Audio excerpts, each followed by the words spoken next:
side by side. Okay, got it.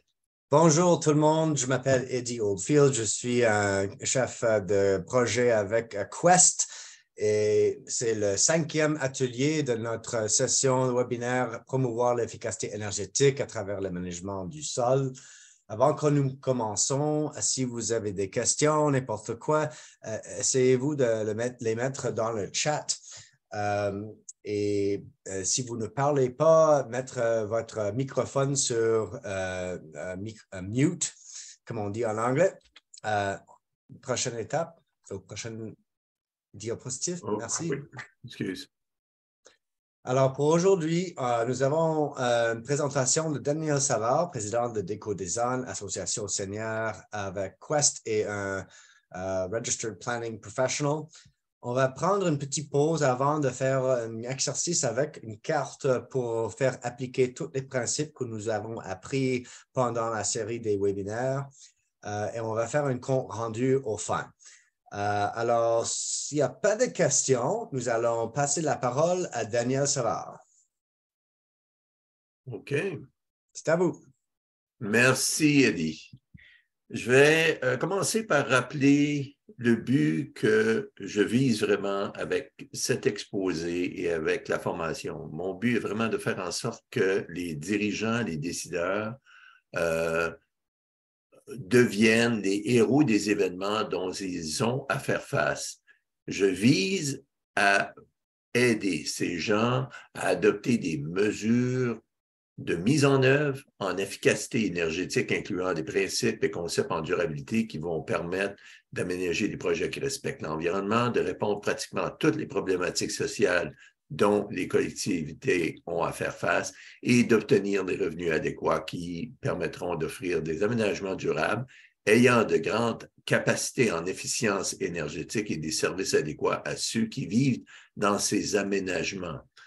On a beaucoup parlé durant les mois qui précèdent avec cette formation de la durabilité en mettant beaucoup d'emphase sur le design de collectivités durables et nous croyons que vous pourrez répondre avec cette approche de design de collectivités durables qu'on appelle le DECODE à pratiquement toutes les inquiétudes de la population avec l'aménagement incluant l'efficience en énergie, d'intégrer aussi des projets qui vous permettront de répondre au changement climatique, d'offrir du logement abordable et d'aller chercher des revenus adéquats et aussi d'augmenter vos revenus avec le développement. On est rendu maintenant à la section 5.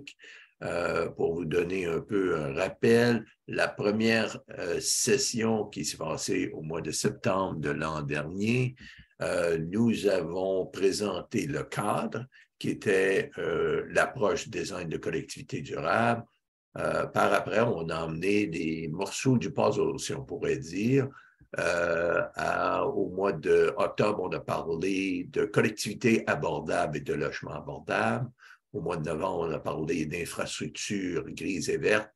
Et le mois dernier, on a parlé de protection de l'environnement et inclusion du meilleur rendement des capitaux investis. Aujourd'hui, ce qu'on va faire, c'est qu'on va mettre tout ça ensemble. On va intégrer le tout pour faire un projet fictif qui est l'atelier de 3 heures qu'on a aujourd'hui. On va en revenir là-dessus dans un moment.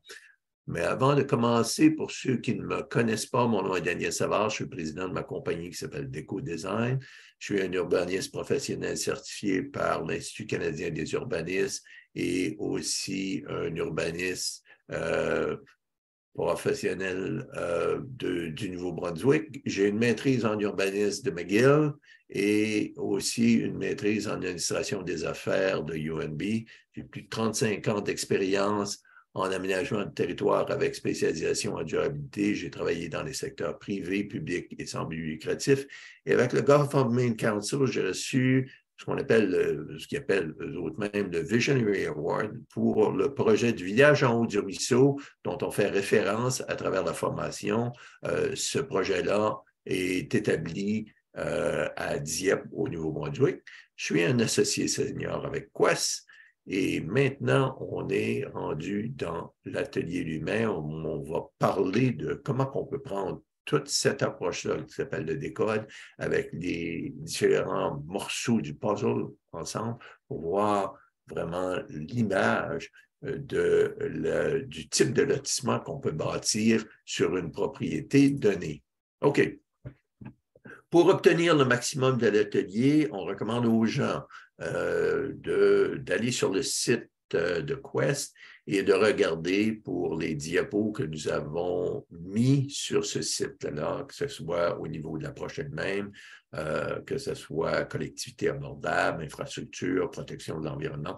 Regardez à toute cette information-là et durant l'atelier, justement, si vous avez besoin de vous remémorer les principes qui ont été présentés, ne vous gênez pas, regardez avec votre téléphone où est-ce qu'on pourrait trouver cette information-là. On n'aura pas trop de temps pour parler du détail de chacune de ces sessions-là, mais ce que c'est qu'on va faire, c'est qu'on va intégrer le tout. On parle d'intégration aujourd'hui et vraiment intégrer tous les éléments appropriés à travers un projet fictif qu'on va monter aujourd'hui.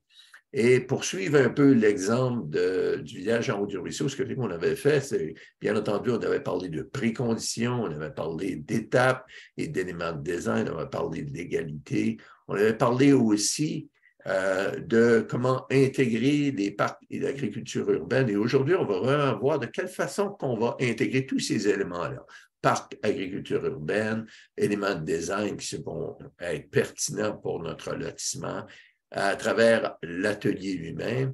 Et par après, bien entendu, on parle des bénéfices de la restauration du site et la facilitation de la mise en œuvre avec des projets qui pourraient en faire une duplication. Mais toute cette information-là vous a été donnée au mois de janvier dernier. Aujourd'hui, on va commencer à regarder un peu comment ça va s'implanter sur une propriété elle-même. Si on revient avec la propriété du village en haut du ruisseau, lorsqu'on a commencé, on avait vraiment en tête d'avoir un design de solution qui inclurait toutes des mesures efficientes en énergie. C'est vraiment une application de mesures pour créer une collectivité durable à même une propriété qui est à lotir. On parlait, par exemple, de conifères du côté nord avec cette propriété-là, qui allait être protégée afin d'avoir moins d'exposition au vent d'hiver, ce qui permet d'avoir une excellence en efficience pour les bâtiments. On peut aussi avoir le transport en commun et les pistes cyclables sur ce site-là, tout simplement parce qu'on a une plus haute densité d'occupation du sol. La densité initiale était de 5 unités pour 10 hectares. Et on a augmenté cette densité-là à 217 unités, ce qui représente environ 7 unités à l'acre. En ayant une plus haute densité, bien entendu, on peut justifier d'avoir le transport en commun qui vienne s'établir dans ce coin-là. On peut aussi se permettre d'avoir des pistes cyclables, on peut se permettre d'avoir plusieurs efficiences non seulement avec les bâtiments, mais avec le site lui-même. L'orientation des rues est est-ouest pour la majorité de ce site-là, ce qui fait en sorte que la partie principale des édifices sera orientée du côté sud, meilleure efficience énergétique, bien entendu. Et si on regarde aussi à son implantation de ce lotissement-là par rapport à la rue commerciale qui est le boulevard Dieppe, on parle d'une distance de marche qui est en dedans de 500 mètres. C'est propice à la marche, c'est cyclable. On a moins de routes par unité que si ça avait été un projet conventionnel, bien entendu. Encore là, augmentation de l'efficience avec les bâtiments. Et l'ombrage réduit la surchauffe. 76% de la propriété est protégée.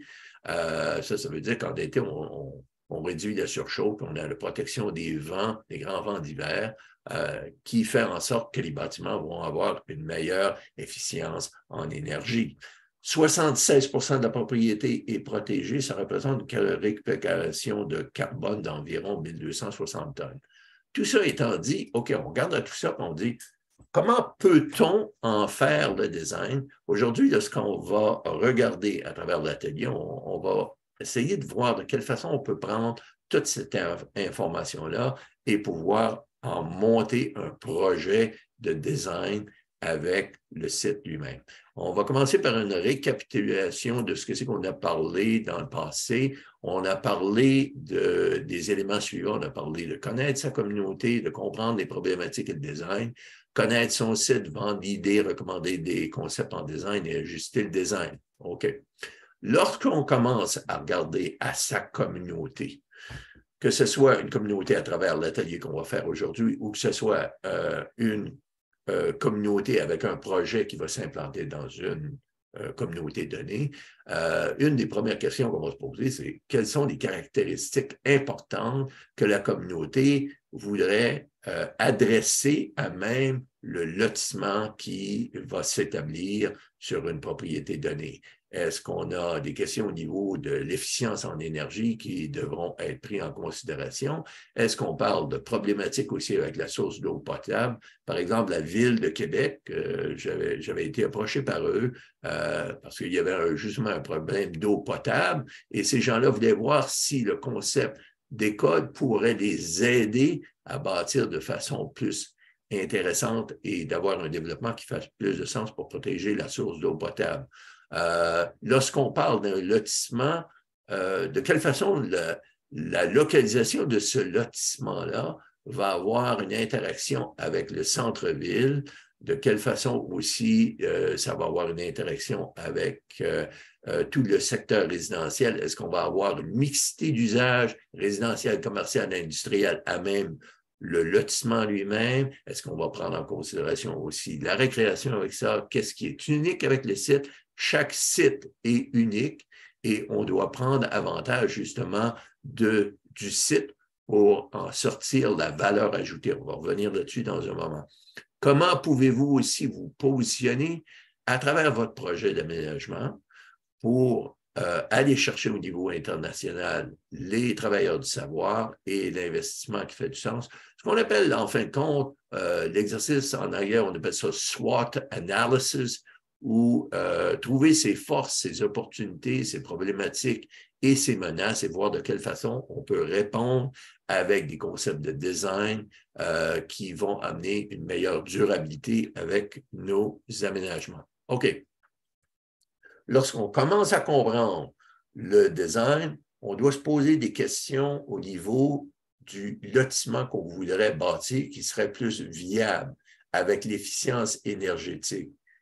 Un lotissement viable va créer une communauté viable. Mais on réalise une chose, c'est qu'on a plusieurs problématiques à prendre en considération dans notre communauté. Par exemple, toutes les communautés ont traité cet élément-là qui est les KVV ou les kilomètres voyagés par les véhicules. On devrait réduire le nombre de kilomètres voyagés par les véhicules à travers le lotissement, à travers le design du lotissement. On devrait aussi penser à offrir du logement abordable. Et là, on parle de 4 professions cruciales pour avoir une communauté en santé. On parle par exemple des gens qui sont policiers, des gens qui sont infirmiers, des gens qui sont aussi instituteurs et des gens qui sont avec les incendies, les services d'incendie. Ces gens-là sont nécessaires dans une municipalité, peu importe la municipalité. Et ces gens-là ont un niveau de salaire qui est limité. Et on ne doit jamais aller au-dessus de 30% du salaire brut de ces gens-là pour offrir soit du logement locatif ou d'avoir des hypothèques qui permettraient justement d'avoir une maison ou d'acquérir une maison, okay? Ou une unité résidentielle, que ce soit un condo, que ce soit une maison unifamiliale, peu importe. OK. On doit aussi regarder à travers le lotissement de quelle façon on va aborder la problématique de l'obésité qui est omniprésente. Les gens utilisent tellement leur voiture qu'on se retrouve dans une situation où est-ce que les gens ne font plus d'exercice, font pas vraiment, ils prennent pas vraiment en considération la santé de leur personne. Et on se retrouve avec des situations qui sont aberrantes où est-ce qu'on a plus de 60% des gens qui sont obèses dans une communauté. On doit voir de quelle façon on peut amener du design qui ferait en sorte que les gens serait plus actif. On doit aussi regarder au type d'aliments que les gens pourraient avoir et regarder, est-ce qu'on vit dans un désert, on appelle ça un désert alimentaire, ou est-ce que c'est possible d'amener avec le lotissement lui-même des éléments de design qui vont faire en sorte qu'on va amener d'autres types de nourriture, d'autres types de façons de vivre et de manger qui vont faire en sorte que les gens vont être moins obèses. On va regarder aussi si le vandalisme est un problème.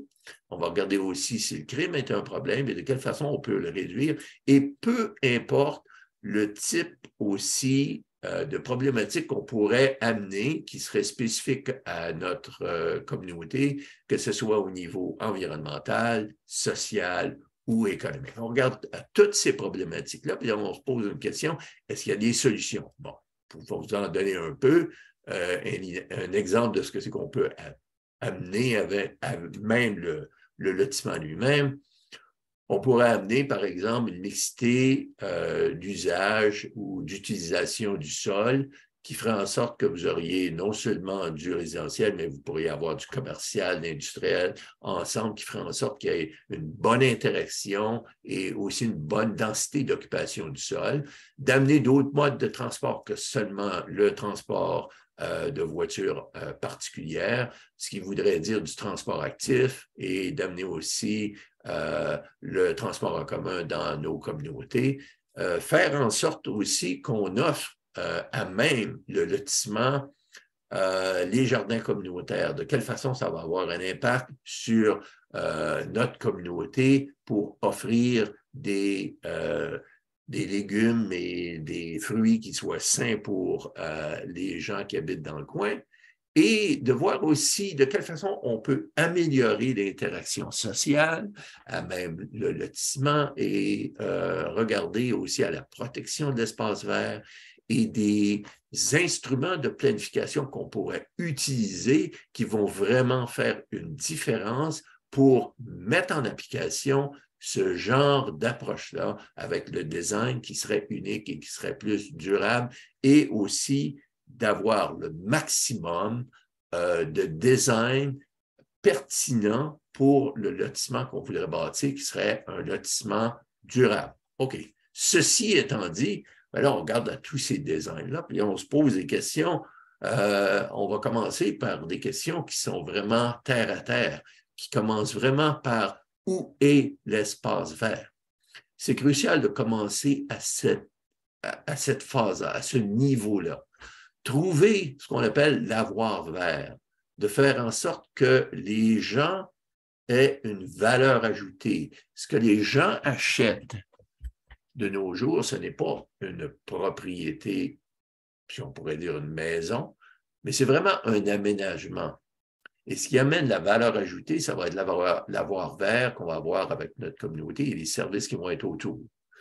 On doit déterminer aussi ce qui devrait être protégé. On doit déterminer aussi, à même le lotissement qu'on veut bâtir, la meilleure localisation pour l'eau de ruissellement, les égouts, l'eau potable, l'agriculture urbaine et l'efficience en énergie. Et on regarde aussi au meilleur design, que ce soit avec l'efficacité énergétique, que ce soit d'augmenter l'interaction entre les voisins, ce qu'on appelle les TOD, Transit Oriented Development, en fin de compte, c'est des sites où est-ce qu'il va y avoir une interaction avec des gens qui vont communiquer d'un point A à un point B dans notre communauté, et de créer aussi des rues complètes à même le lotissement et à même aussi l'interaction qu'il va y avoir avec les autres lotissements de notre communauté. De regarder aussi si on ne peut pas inclure les saines pratiques de gestion, les SPG, en séquence pour le DIL, ce qu'on appelle le DIL, qui est le design à incidence limitée. On parle de quoi ici? Juste pour vous donner un rappel, on avait parlé, par exemple, d'utiliser des designs qui iraient à la conservation en premier, et après qu'on a regardé à tous ces designs-là pour avoir le maximum de conservation sur notre site, Y a-t-il d'autres designs qu'on pourrait ajouter à même le lotissement pour réduire au minimum le ruissellement? Après que ça c'est fait, on passe maintenant au design pour ralentir et minimiser le temps de parcours des eaux de ruissellement. Après ça que c'est fait, ben là, on peut parler des barils d'eau, on peut parler d'emmagasiner des eaux de ruissellement.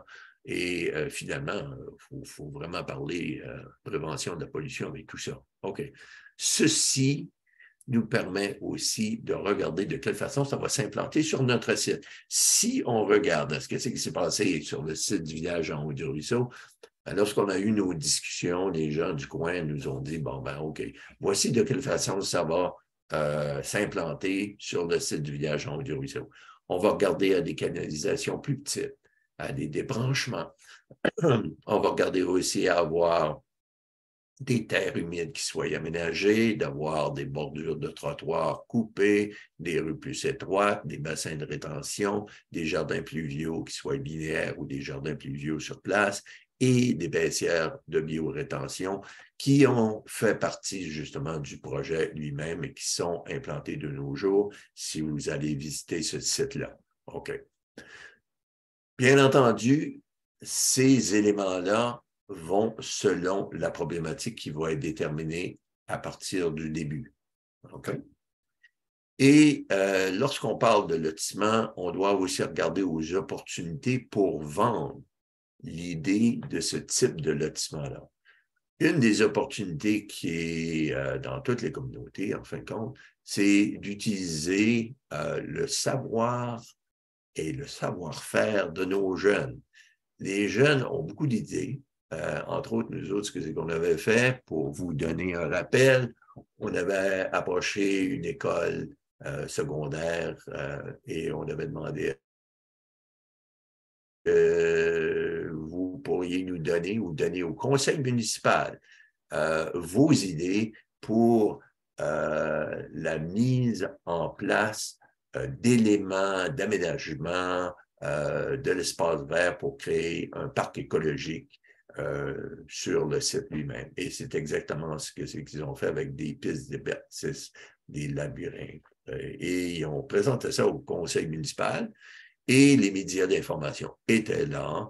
Et la population, ça n'a pas été trop compliqué pour avoir la population à bord avec le projet d'aménagement qu'on avait en tête de pouvoir aménager dans ce coin-là pour le village en haut du ruisseau. Il faut aussi regarder de quelle façon on va fonctionner avec la présentation de notre information. Et ça peut devenir des fois un petit peu compliqué lorsqu'on parle, par exemple, des contraintes environnementales. On parle aussi des composantes importantes, que ce soit la protection pour l'aspect biologique, culturel ou historique. Regardez de quelle façon ça va s'implanter sur notre site. Nous autres, on fait... on utilise et on propose l'analogie des feux de circulation, c'est-à-dire 3 couleurs sur une carte qui vont permettre aux gens de mieux comprendre comment le design va fonctionner et voir de quelle façon on pourrait utiliser ce design-là pour avoir un lotissement qui prenne en considération les problématiques qui ont été déterminées. Ceci nous amène, bien entendu, à reconnaître que les gens auparavant devront avoir marché le site et devront avoir regardé aux éléments qui sont essentiels pour la protection du site qui va amener l'avoir vert, que ce soit une forêt adulte, des marais, protection des ressources biologiques importantes. Par exemple, le village en haut du ruisseau, il y avait Fox Creek qui traverse cette propriété-là et de quelle façon les marais et Fox Creek pourraient être protégés.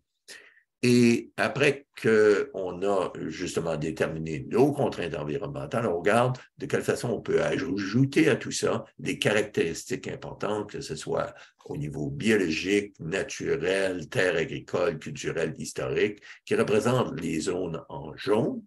Et juste pour vous rappeler un peu de quelle façon on fonctionnait avec les feux de circulation, ou les 3 couleurs sur la carte, tout ce qui est en rouge représente des contraintes environnementales. Ça veut tout simplement dire qu'on n'a pas d'édifices qui vont être bâtis là-dessus, on n'a pas de maisons qui vont être bâties là-dessus, on n'a pas d'infrastructures qui vont être bâties là-dessus.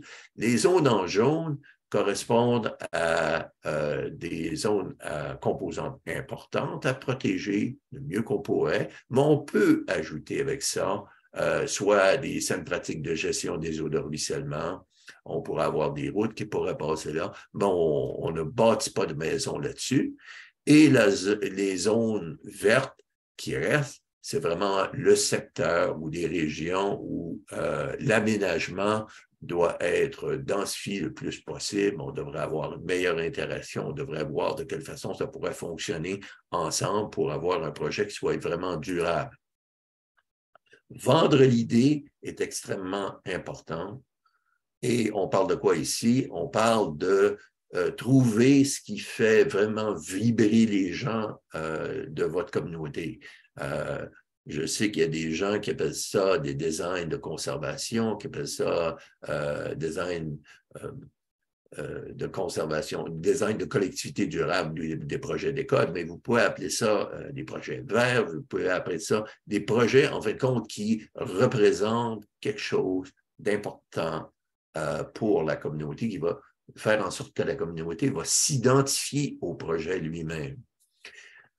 On prend aussi en considération le fait qu'il y a plusieurs conditions préalables qui ont été mises en place. Pour l'atelier d'aujourd'hui, on prend déjà acquis que ça a été déjà mentionné.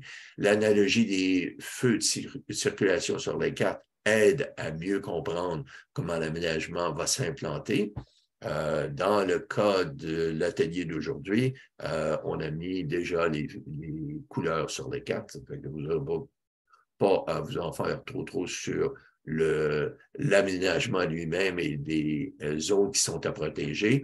Intégrer aussi des éléments en efficience énergétique à même le lotissement, incorporer des solutions de design aux problématiques sociales, que ce soit les problématiques qui ont été démontrées au niveau du logement abordable, obésité, santé, crime, vandalisme, peu importe, ce que les communautés trouvent important à régler, que ce soit au niveau environnemental, social ou économique, et incorporer ça à même le projet de lotissement qui est aménagé sur la propriété donnée. Pourcentage d'imperméabilité va vous permettre aussi de déterminer l'infiltration de l'eau. Vous devrez aussi considérer les saines pratiques de gestion pour atténuer les effets de l'aménagement sur l'alimentation en eau, ce qu'on appelle les eaux de ruissellement aussi. Recommander un concept de design viendra lorsque vous aurez justement passé à travers l'exercice. Et lorsqu'on demande aux gens de passer à travers l'exercice pour nous donner le design, on commence, par exemple, avec le zonage initial. Au projet du village en haut du ruisseau, le zonage initial était, juste pour vous rappeler, c'était de 5 unités sur 10 hectares. Et à travers le design, des gens ont été capables de proposer 217 unités, ce qui est environ 7 unités à l'arc, avec une protection de 76 % de la propriété elle-même à lotir et plus de 20 % de logements abordables tels que définis par la municipalité et non pas par le développeur. Et des mesures en efficience énergétique qui ont été aussi incorporées et intégrées à même le projet lui-même. On doit aussi ajuster le design. Ce que ça veut dire, c'est que votre projet du village en haut du ruisseau, le projet du village en haut du ruisseau qu'on avait, on a regardé, par exemple, le boulevard Dieppe qui s'en venait, qui était le futur boulevard Dieppe qui existe déjà aujourd'hui, qui allait être localisé à moins de 500 mètres des activités commerciales. Et c'est là où est-ce qu'on s'est dit, OK, à même le lotissement lui-même, on devrait offrir du transport actif. Ça veut dire d'avoir des pistes cyclables, d'avoir des sentiers piétonnés, d'avoir le transport en commun qui soit offert afin d'améliorer ce qu'on appelle le walk score du lotissement lui-même et d'augmenter l'utilisation d'autres modes de transport que la voiture particulière. OK. Avec l'atelier du décode, vous allez remarquer que vous commencez vraiment par déterminer l'espace naturel. Vous allez voir ici qu'on a une zone assurée. Il y a une bonne raison pourquoi on a indiqué cette zone assurée-là, c'est qu'on a une réglementation ici au Nouveau-Brunswick qui représente des zones tampons de 30 mètres, des marais et des terres humides. Bon, ça veut tout simplement dire que la réglementation s'applique au Nouveau-Brunswick. Mais si vous êtes à l'extérieur du Nouveau-Brunswick, ça ne veut pas nécessairement dire que vous avez cette réglementation-là. Au Nouveau-Brunswick, on parlerait, par exemple, de contraintes environnementales sur la zone ombragée. Si vous êtes à l'extérieur du Nouveau-Brunswick, bon, ben, vous regardez ce qui est vraiment en dessous des zones ombragées et ça représenterait le type de polygone qui serait implanté sur la propriété elle-même pour vous aider à lotir. Avec l'exercice de l'atelier, vous déciderez si vous voulez garder la zone ombragée ou si vous désirez juste aller de l'avant et de bâtir comme vous aimeriez bâtir sans vous occuper de la zone ombragée. OK. Après qui a été déterminé l'espace naturel, la zone de conservation, c'est là où est-ce qu'on procède vraiment au site de maison. D'habitude, ce qu'on fait lorsqu'on a un exercice en personne, on donne plusieurs M&M aux gens, puis on dit, bon, ben, chacun des M&M représente une unité résidentielle ou une maison, et on leur donne une carte qui est à l'échelle, et on leur demande de localiser leur maison pour prendre avantage du site, que ce soit au niveau environnemental, au niveau social ou au niveau économique, et de proposer vraiment un genre de design à même le lotissement lui-même, après que les gens sont assez contents de l'organisation justement de leur maison où elles sont localisées. C'est là où est-ce qu'on fait un exercice de petits jeunes de 3 ans, c'est faire passer une route ou une rue qui rejoindrait le maximum d'unités résidentielles ou d'unités commerciales ou industrielles qui seraient à même votre projet de lotissement. Et à la fin seulement, on aurait la ligne de l'eau. Il y a une séquence importante à suivre. On ne commence jamais par les lignes de l'eau, on ne commence jamais par les rues, on ne commence jamais par le site de maison, on commence vraiment par l'espace naturel et on procède avec les sites de maison, rues et lignes de l'eau. OK. Tout ça étant dit, ça nous amène maintenant à l'atelier lui-même. L'exercice pratique dont on va parler ici et dont on va utiliser pour amener ou intégrer le maximum de principes qu'on a appris durant cette formation-ci à travers un projet concret en utilisant votre propre design qui va vous permettre d'avoir un lotissement qui soit plus durable dans une collectivité fictive. Ça peut être votre collectivité d'aujourd'hui, ça peut être une collectivité, peu importe. C'est pas important à cette étape-ci. OK. Pour tirer le maximum de l'atelier, on va demander aux gens de jouer un rôle. Est-ce que les gens, est-ce qu'une personne voudrait être promoteur ou constructeur ou conseiller, conseillère, urbaniste, ingénieur civil, un DG de la municipalité ou un autre rôle qui serait pertinent pour un projet qui serait plus ciblé? Aujourd'hui, ce qu'on va faire, c'est qu'on va avoir justement avec notre groupe des gens qui vont décider quel rôle ils vont jouer, mais on va regarder à ne pas faire de duplication de rôle. On va regarder aussi à répondre aux questions qui ont trait aux objectifs du projet, au design de maison, aux routes et collectivités, à la gestion des eaux de ruissellement, au système d'égout, de quelle façon on pourrait amener le lotissement lui-même à rencontrer le marketing qu'on a en tête pour le projet de lotissement lui-même en ayant en tête l'efficience en énergie. Regardez aussi à considérer les contraintes et l'espace libre. L'efficacité énergétique va être importante. La densité d'occupation du sol sera aussi importante.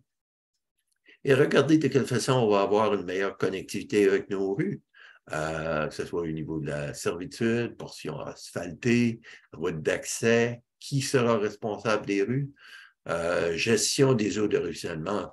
Quelles seront les saines pratiques de gestion des eaux de ruissellement qu'on aimerait amener à même le lotissement lui-même? Et regardez aussi, est-ce qu'on va avoir un système d'égout qui va être raccordé au système d'égout de la ville, ou est-ce que ça va être un projet où on va avoir des champs d'épuration avec des systèmes en grappe qui vont être localisés à même le site lui-même? Moi, j'espère que vous allez avoir du plaisir à monter justement votre projet de lotissement. Là-dessus, on va arrêter, on va prendre une pause de 5 minutes. On va revenir tout de suite après ça. Je ne sais pas, Eddie, est-ce que tu as quelque chose à dire avant qu'on procède avec la pause? Ah non, c'est bien. Nous prendrons une pause de 5 minutes, puis quand on revient, Daniel va nous revenir avec quelques points saillants et aussi, je vais te montrer un peu plus sur l'exercice que nous allons entrer dedans. Mais on prend une pause de santé pour 5 minutes. Merci, Daniel. OK, pas de problème. On vient. OK. Vas-y, Tu veux que je continue, Eddie? s'il vous plaît. OK, pas de problème. L'atelier lui-même, comment on va fonctionner, Mariam, étant donné qu'on n'est pas beaucoup de personnes, on va vraiment avoir un exercice avec, là, ça va être Eddie, moi-même et toi, Mariam. OK? Tu vas voir, normalement, on parle de 5 à 10 personnes, c'est par groupe, là, pour avoir une bonne interaction d'informations et comment les gens fonctionnent à travers l'interaction. On donne environ une soixantaine de minutes pour des groupes de 5 à 10 personnes. Probablement que ça va prendre moins que ça. Ah oui, ah oui. Je ne serais pas surpris. Je serais pas surpris que ça soit 30 minutes. C'est vrai. Et puis moi, je ferai un rôle très moins, ou très minimum. Je serai là pour juste aider comme il est. Oh, oui, pour avoir, c'est ça. Moi, je vais jouer le rôle, si c'est correct avec toi, Myriam, parce que je crois que c'est l'autre. OK. Non, c'est pas ici. OK. Moi, je vais jouer le rôle du développeur, si c'est correct avec toi. Myriam? Oui. Et tu es d'accord avec ça? Oui, oui. OK. Est-ce que tu voudrais jouer un autre rôle? Je sais que tu es une conseillère municipale. Non, je ne suis plus. En fait, moi, le rôle que j'aurais aimé jouer, c'est un peu le coordonnateur du projet. Ah, OK. Tu voudrais être coordonnateur. Oh, wow. OK. Ben, écoute, je le joue comme moi.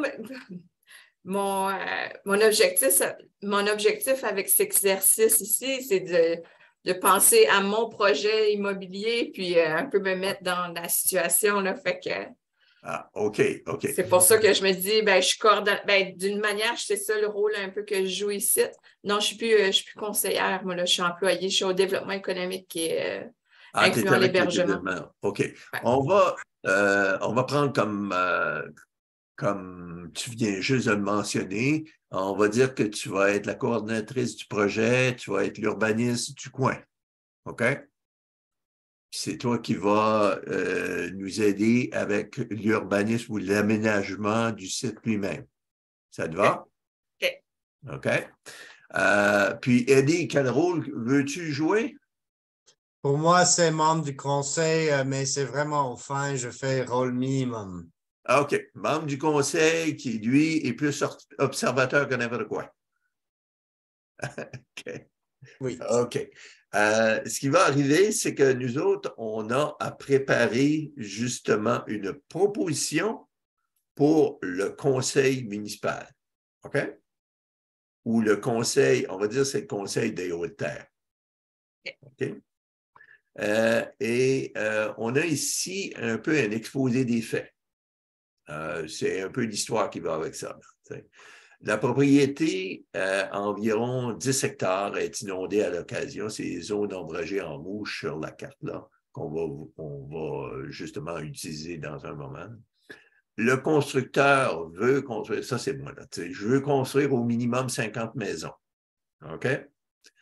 Le conseil municipal, lui, désire, par exemple, atteindre certains objectifs, inclure tous les principes en durabilité à même le projet, incluant toutes les mesures appropriées en design pour atteindre la meilleure efficacité en énergie, avoir la bonne densité pour sa communauté, avoir un projet qui soit raccordé au système d'eau et d'égout de la ville, mais pourrait aussi considérer des puits d'eau et des systèmes en grappe sur le site. Avoir au moins 20 de maisons abordables et que toute précipitation sur le site soit traitée naturellement avant d'être rejetée dans l'environnement et avoir une connexion des rues futures dans le futur. Une connexion des rues dans le futur avec des autres aménagements. OK. Tout ça étant dit, il faut comprendre une chose, c'est qu'on commence avec l'espace naturel à déterminer. Après ça, on va avec le site de maison, on va avec le tracé des rues et à la fin, les lignes de l'eau. On ne commence jamais avec ligne de l'eau, rue ou site de maison. Mais on commence vraiment avec l'espace naturel, ça va en séquence. OK? Puis on va justement le déterminer à travers l'atelier lui-même. Dans l'espace vert, lorsqu'on va regarder un petit peu notre espace vert, on va déterminer sur la carte où est-ce que c'est localisé. On va regarder à la plaine inondable, aux composantes importantes, aux éléments en efficacité énergétique et installation et où construire les maisons. On va regarder aussi au site des maisons, déterminer la meilleure localisation pour les maisons, considérer l'orientation solaire, l'efficacité énergétique, faciliter la communication entre les voisins, utiliser la saine pratique de gestion des eaux de ruissellement, les eaux et les égouts. Est-ce qu'on veut les avoir publics ou est-ce qu'on voudrait avoir, par exemple, des champs d'épuration qui vont être implantés dans la zone de caractéristiques importantes? OK? Et par après, on va regarder au tracé des rues. Le mieux est d'avoir le moins d'asphalte possible, de faciliter la communication entre les voisins et d'utiliser les saines pratiques de gestion des eaux de ruissellement. On va revenir avec ça lorsqu'on va en discuter justement entre nous autres. Et on doit tirer profit du site lui-même en regardant la topographie, à l'orientation du soleil, à l'efficacité énergétique, aux zones naturelles, au panorama, stratégie de marketing aussi, qui est-ce qu'on essaie vraiment de rejoindre avec notre lotissement lui-même et des autres possibilités qu'on pourrait amener.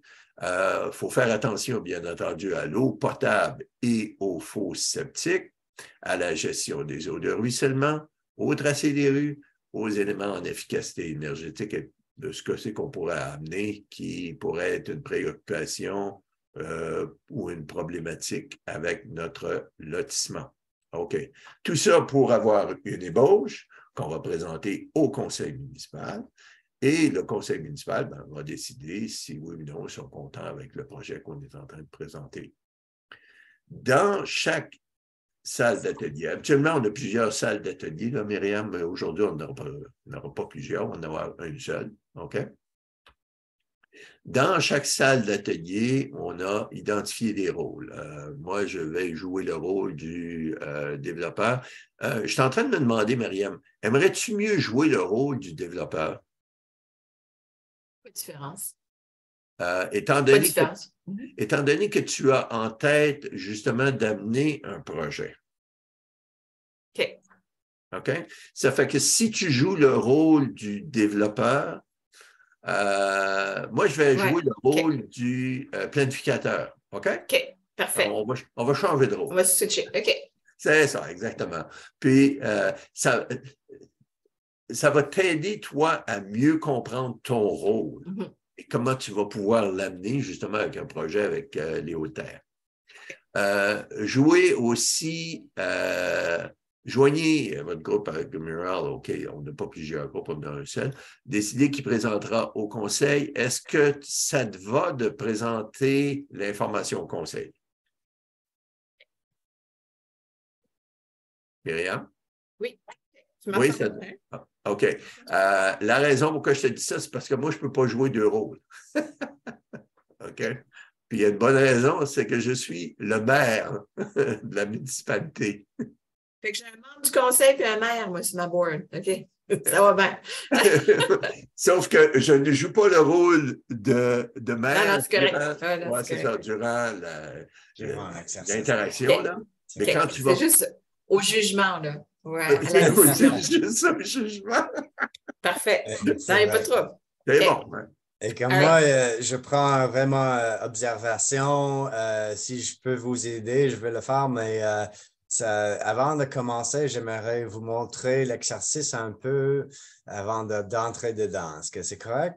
Oui, c'est Oui. parfait. C'est exactement ça que je m'en ai pour te dire. Eddie, pourrais-tu nous montrer un peu comment ça fonctionne avec Oui, la... bien sûr. Alors, est-ce que vous pouvez finir partager votre écran? OK. Ben là, attends une seconde. Je finis. Stop sharing. OK. Parfait, merci.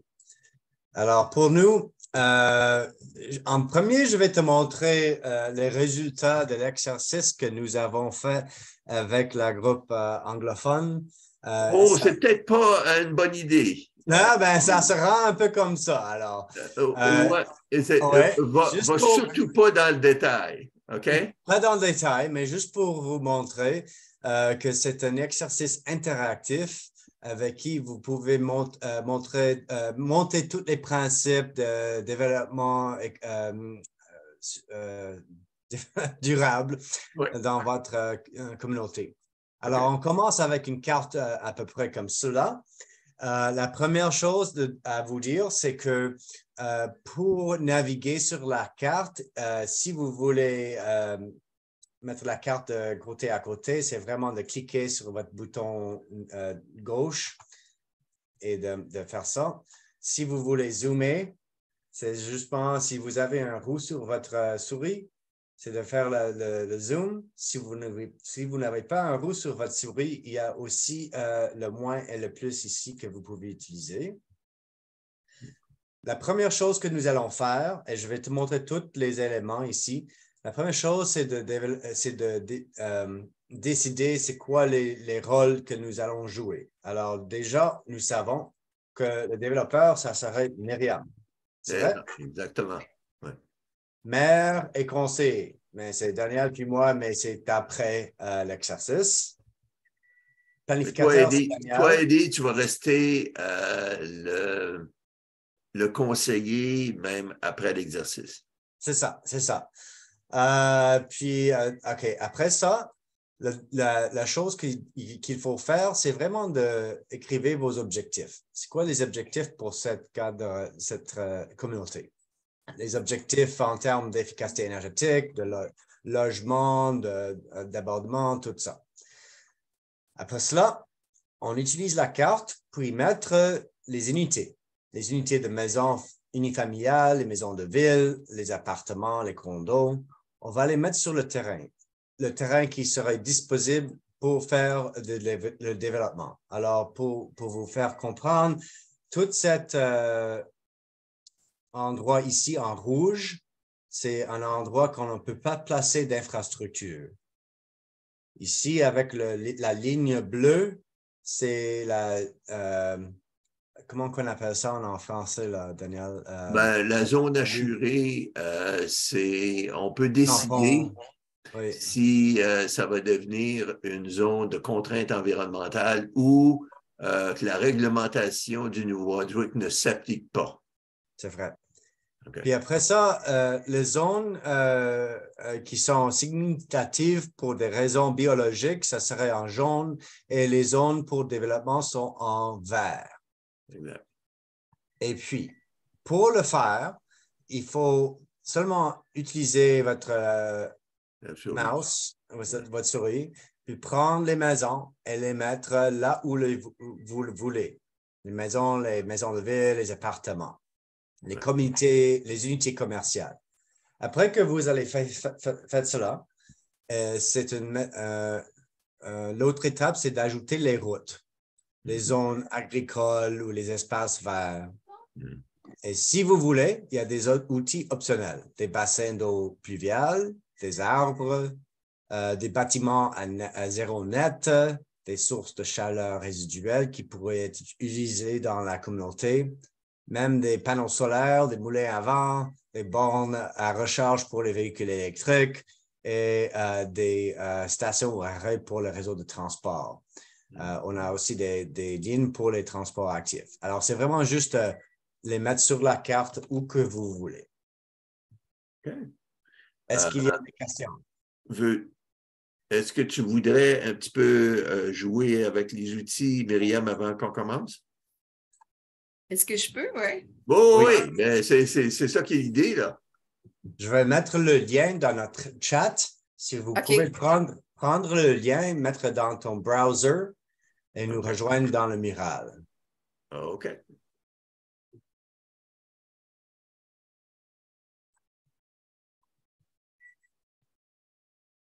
Parfait.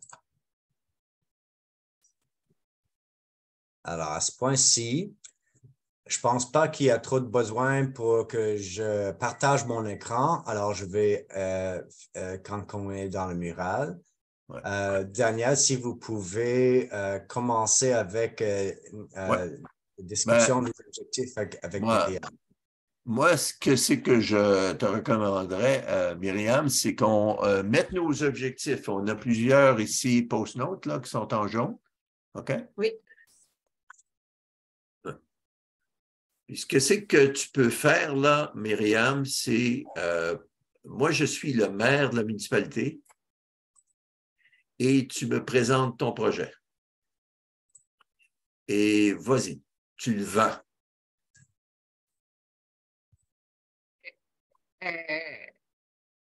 Donc, c'est ça, c'est un plan d'aménagement, un plan de lotissement avec plusieurs niveaux, plusieurs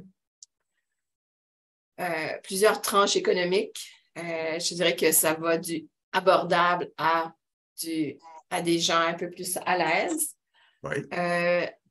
Il y a des maisons unifamiliales avec leur espace, avec leur garage. Il y a des duplex, il y a des blocs appartements. Il n'y a pas de gros blocs appartements. Si je me souviens bien, le plus gros a 16 unités. Donc, il n'y a pas de grande... il n'y a pas de cluttering, il n'y a pas de grosse quantité qui se crée. Okay. Puis, c'est aussi aménagé avec des espaces verts, des serres communautaires pour offrir aux gens la possibilité de faire leur propre petit jardin.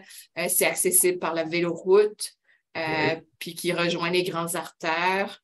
OK. Le véloroute est situé où encore? Elle est située tout au sud du terrain, puis elle rejoint du sud vers le nord, puis elle connecte les boulevards du côté ouest et du côté est. OK. Tu peux me l'indiquer sur la carte, là. Hein? Oui, je sais qu'Ali est en train de passer dessus. Là, mais... Les mains en l'air, là. Donc, il y a des connexions pour rejoindre le boulevard ici, le Keith Road, et ici, qui est le chemin Bourg, je crois.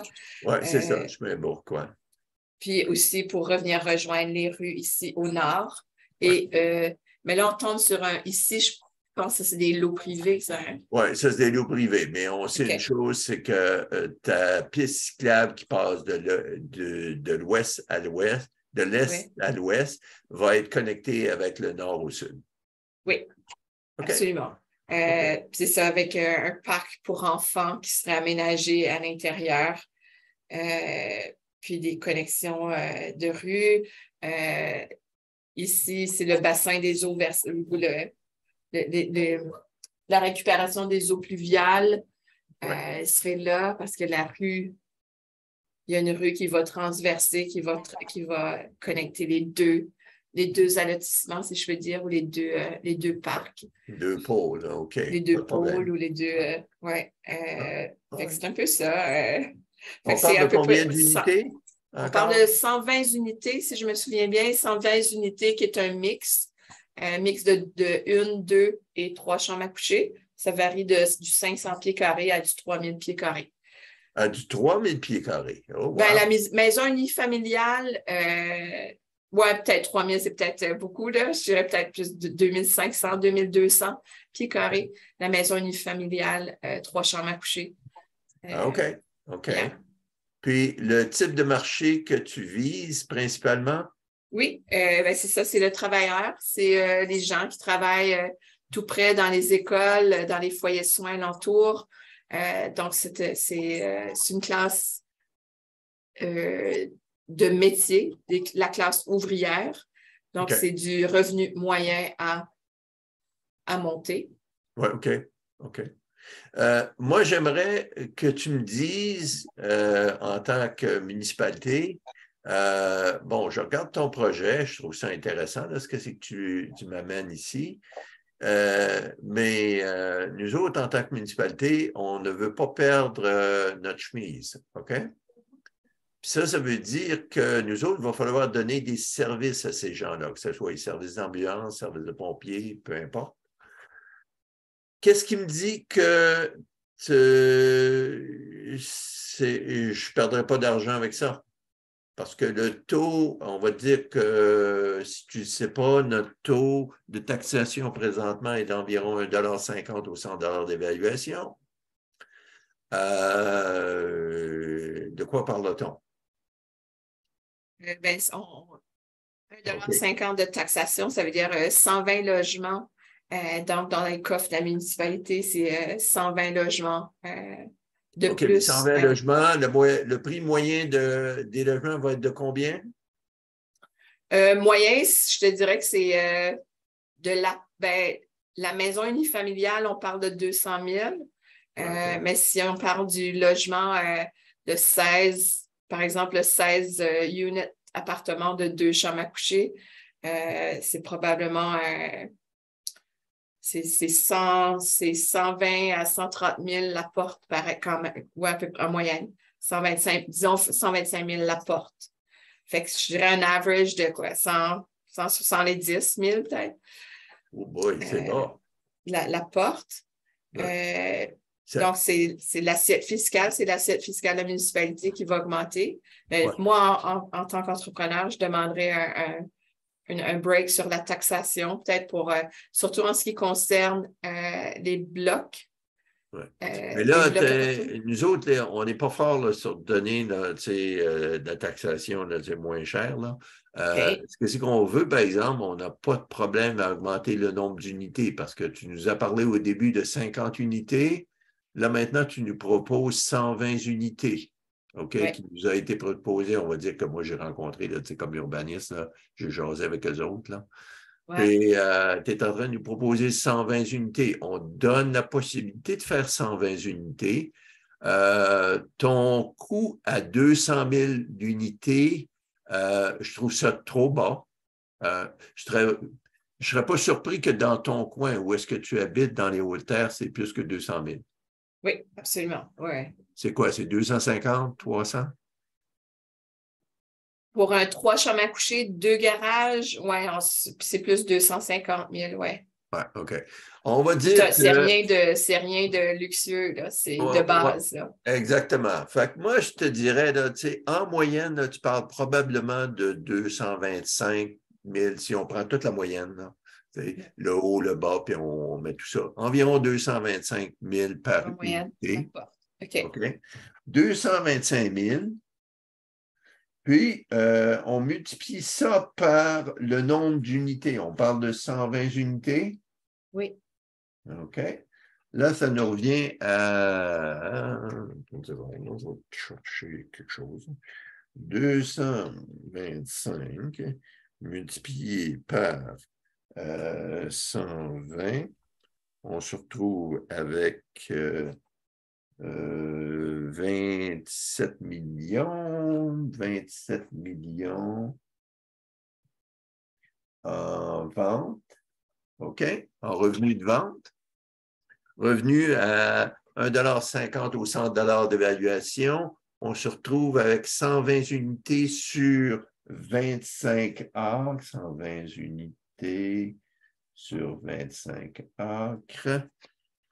OK, je vais te dire un peu comment on se retrouve, 120 divisé par, oups, j'ai pas la bonne calculatrice, divisé par 25 acres. On se retrouve environ à 5 unités à l'acre. OK? Moi, en tant que municipalité, je sais que je suis capable de rentrer dans mes coûts à 5 unités à l'acre. La majorité des lotissements qui sont proposés au conseil municipal, à règle générale, c'est entre 1 et 2 unités à l'acre. Donc, c'est très bas. C'est pour ça que le conseil municipal n'a pas les moyens de donner des services. Mais à 5 unités à l'acre, OK, on commence à parler de chiffres qui sont plus abordables. OK? Puis on est content d'entendre ça. Je te laisse continuer. Ce que je demande à la municipalité, donc, c'est de faire l'entretien des routes. Moi, je vais prévoir un réseau routier là, pour relier un petit peu toutes les maisons puis avoir des accès aux artères principaux. Donc, ça, ce serait, de votre côté, ce serait l'entretien routier, Ben, c'est possible. tout ce qui est lumière, tout ce qui est lampadaire, tout ce qui est... C'est ça. Moi, je peux voir que c'est possible. Oui. OK. On ne fait pas énormément d'argent, mais on est capable de rentrer dans nos coûts. OK. Fait que c'est ça. OK. Quel type de marché tu essaies vraiment de rejoindre? Est-ce que tu as pensé au transport, au mode de transport? Comme tu le sais, la majorité des gens ont de plus en plus de difficultés d'acheter une voiture particulière. Est-ce que tu as en tête d'avoir quelque chose d'autre?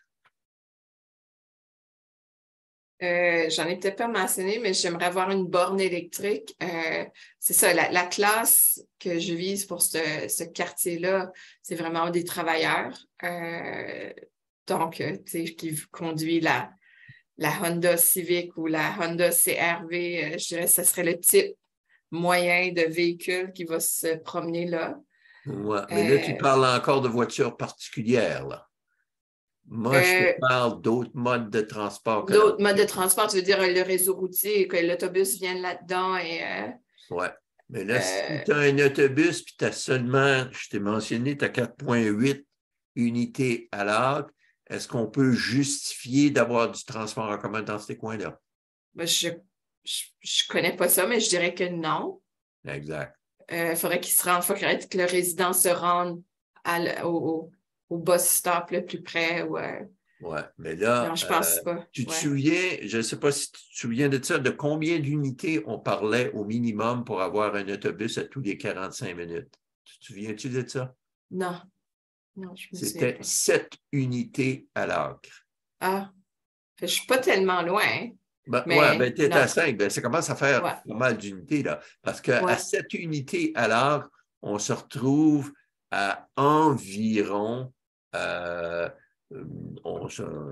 unités à l'acre, attends une seconde, là, je vais te donner ça. 7 multiplié par 25 acres, on va se retrouver à 175 unités qui seraient bâties là. Toi, tu nous proposes 120. OK?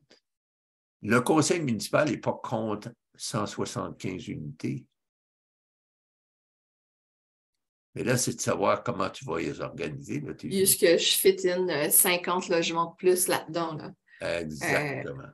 C'est là où est-ce que tu peux avoir un genre de « OK, on va travailler ensemble, la municipalité et le développeur pour démontrer jusqu'où on peut aller. » OK? Parce que la municipalité ne sera jamais capable de justifier la voie de transport en commun s'ils n'ont pas au moins 7 unités à l'acre. Puis ça, je te parle d'une municipalité qui a une tête sur ses épaules. OK?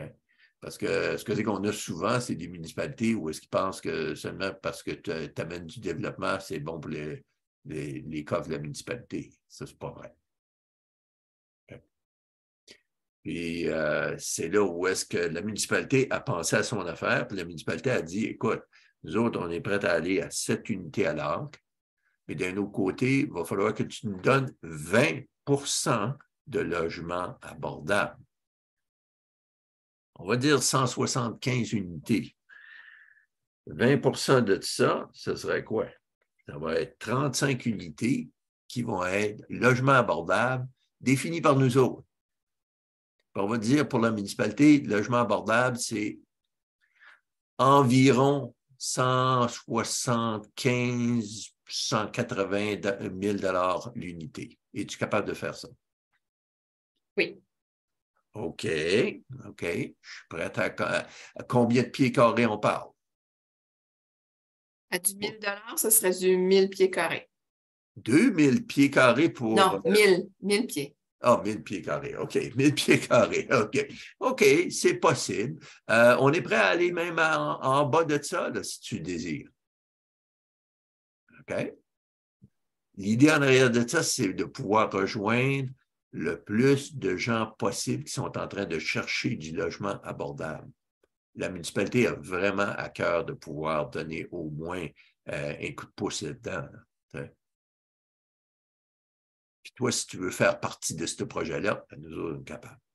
Tu vois à peu près le genre de discussion qu'on peut avoir? OK, là, je vais arrêter là, parce qu'on peut continuer là, longtemps. Là. Je regarde le temps. Là. Oui. Ouais, puis il faut vraiment, moi, à 4 heures, il faut vraiment que je parte. Là.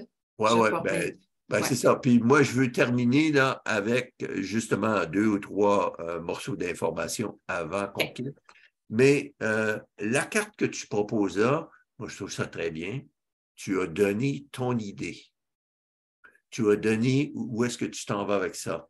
Puis c'est un projet intégré ou aussi intégré, tu pourrais. Il y a plusieurs éléments là, que tu ajoutes. Là. Tout ce que c'est qu'on a parlé au début, avec tous tes objectifs que tu veux atteindre, tu peux vraiment aider ta municipalité à atteindre ses objectifs. Ce qui est intéressant avec les développeurs qui sont ça fait plusieurs projets qui bâtissent, c'est eux autres regardent aux objectifs de la municipalité et ils les ajoutent comme étant des objectifs avec leur projet. OK? Ça te permet justement à toi de démarquer par rapport à d'autres. Ce qui arrive aussi, c'est que tu vas avoir, habituellement, on a plusieurs groupes qui donnent du feedback. Oui. Okay. Ah oui, des idées. Est-ce que c'est possible d'avoir cet exercice-là, mais de la recevoir pleine, qu'il n'y aura rien dessus, mais que je mettrais mon terrain dessus, comme je voudrais utiliser cette même grille-là ou ce même exercice-là, je ne sais pas si ce serait, ou c'est du... Ce que tu peux faire, c'est si tu es intéressé... Je vois que c'est du gouvernement du Nouveau-Brunswick. Oui, exactement. Ça, c'est... il y a un copyright avec ça, là, puis tout. Là. Il y a un copyright, OK. Mais l'idée en arrière de ça, c'est que si tu es intéressé de monter une carte pour justement vendre un projet de lotissement, moi, je te recommanderais, première des choses, de rentrer en communication avec ta municipalité ou avec Terre Haute, les Hautes-Terres, ça s'appelle? Ou Terre Haute, je ne me souviens plus. Là. Comment vous appelez votre coin? Haute-Terre? OK. OK. Donc, tu rentres en communication avec eux autres, tu leur dis, écoutez, moi, j'aurais un projet qui est hors du commun. On voudrait parler de lotissement de conservation. OK? Et puis, on peut avoir un exercice avec vous autres. Puis là, tu demandes à la municipalité s'ils sont intéressés. S'ils sont intéressés, ils peuvent entrer en communication avec moi. Bien entendu, moi, ce n'est pas gratuit. Là. Je travaille avec le secteur privé. Là. OK. Mais je ne suis pas là pour devenir millionnaire. Ça fait que je suis prêt à travailler avec eux autres pour toi et eux arriver à un projet commun. OK? Mais ça, c'est s'il y a de l'intérêt. Toi, tu peux commencer à travailler, à essayer de comprendre de quelle façon tu peux jouer avec ça. Nous autres, ce que c'est qu'on faisait un bout de temps, on avait des cartes papier, puis on donnait des M&M aux gens, puis on leur disait, ben, commencez à bâtir là-dessus, puis à travailler là-dessus, puis à penser. OK? Puis ça, c'est possible de le faire. Puis tu peux prendre ta propriété, prendre, je ne sais pas moi, du papier tracé, mettre ta propriété à l'échelle 1/1000 ou 1 000 ou peu importe. Ben, on a déjà un bon bout de fait, là. On a déjà, on a déjà un plan, on a déjà 3 promoteurs, on a déjà, déjà comme, il est minuit moins 5, là. Mais là, s'il est minuit moins 5, tu as un projet conventionnel. Je suis désolé, là. C'est que ce genre de projet-là dont je te parle, ce n'est pas des projets conventionnels, c'est des projets qu'on appelle de conservation. C'est pour ça que je suivais cette formation ici, ou cette série de webinaires ici, pour justement essayer de convaincre. Mais puis, je vais réussir. Mais c'est comme je te dis, j'ai des promoteurs, le plan de lotissement est fait. J'ai. Ben, si tu es rendu à ce point-là, ça veut tout simplement dire que tu es rendu trop loin. OK. Et où est-ce que tes rues allaient passer? Tu as déjà déterminé le nombre de maisons que tu allais avoir, tu as déjà déterminé tout. Avec ton conseil municipal, il n'y a rien de. C'est un projet qu'on appelle conventionnel. Oui. C'est tout ce que c'est que ça. Non, ben c'est que c'est la biomasse que j'essaie de rentrer là-dedans, puis un parc solaire, les jardins communautaires, les espaces publics et tout ça. La vélo-route aussi, l'accès. Je vais embarquer là-dessus. Eddie, pourrais-tu m'aider à revenir sur parce que je crois que c'est toi qui as la carte là, présentement, de nous enlever de la carte pour qu'on revienne à la présentation elle-même. Oui, si tu reviens à Zoom, exit your browser, go to Zoom. OK. So this one. Et puis là, tu peux partager ton écran. OK. Oh, lounge.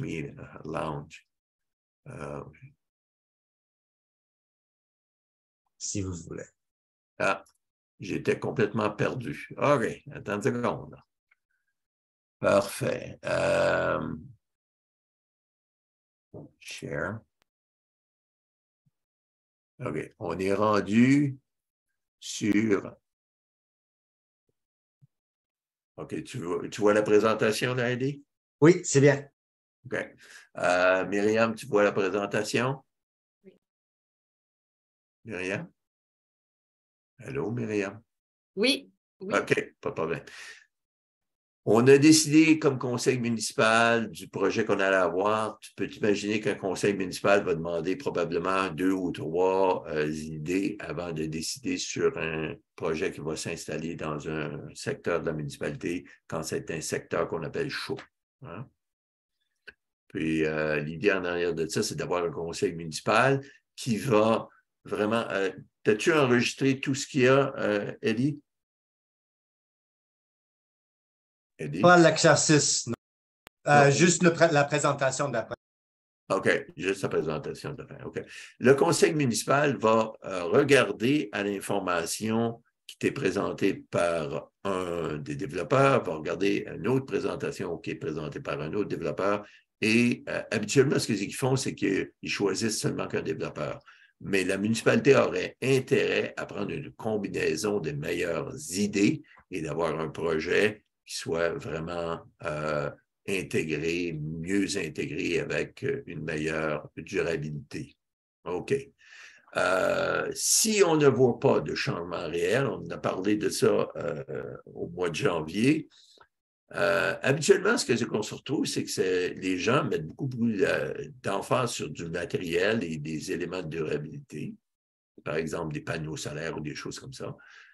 Mais ce n'est pas ce qu'on appelle des projets verts, ce n'est pas ce qu'on appelle un design de collectivité durable. Si on veut vraiment aller vers un design de collectivité durable avec notre lotissement, on doit parler de mieux-être et d'intégration totale de tous les éléments, que ce soit au niveau environnemental, social, économique, à même le projet.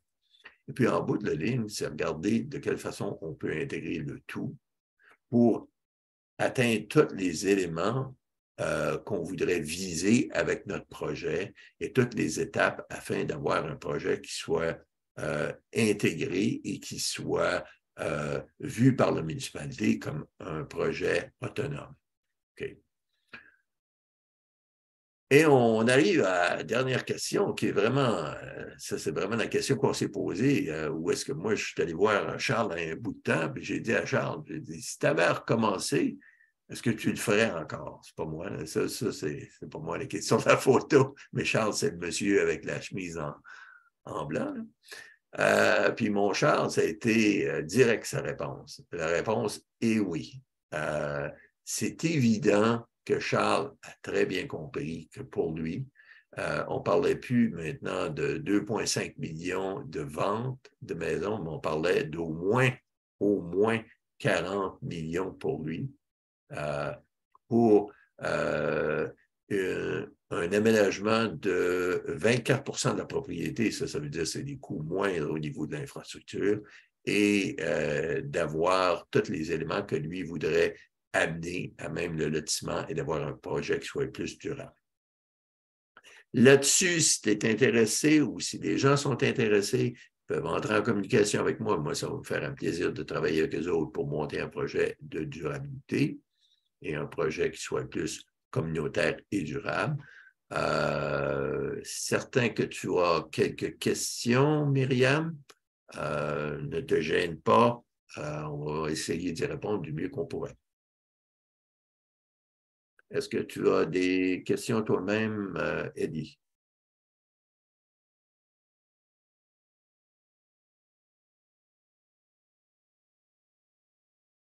Non, pour moi, tout est bien. Pour finir, nous avons une évaluation de 2 secondes.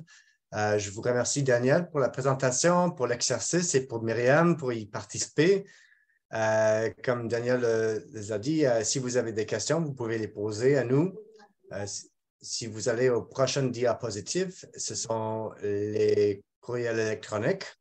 Ah, OK.